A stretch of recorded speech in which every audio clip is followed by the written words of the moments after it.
सणबूर येथे जागतिक महिला दिनानिमित्त सुतार लोहार विकास संस्था व ग्रामपंचायत सणबूर यांच्या संयुक्त विद्यमाने महिला सबलीकरण व सक्षमीकरणाचा कार्यक्रम उत्साहात पार पडला।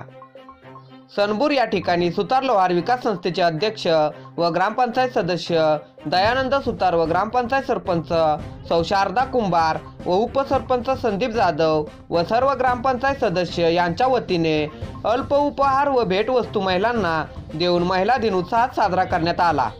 सुतार लोहार विकास संस्थेचे अध्यक्ष दयानंद सुतार यांनी महिला सक्षमीकरण व सबलीकरण या विषयावर महिलांना पुरुषांप्रमाणे समान अधिकार मिळाले पाहिजेत, तरच महिला खऱ्या अर्थाने सक्षम होतील व महिला दिन साजरा करण्यापाठीमागे हाच उद्देश असावा। तसेच आभार उपसरपंच संदीप जाधव यांनी मानले। यावेळी ग्रामपंचायत सदस्य संदीप जाधव, अण्णा, पत्रकार सुनील देसाई व पोलीस सहकारी रवींद्र लोहार हे उपस्थित होते।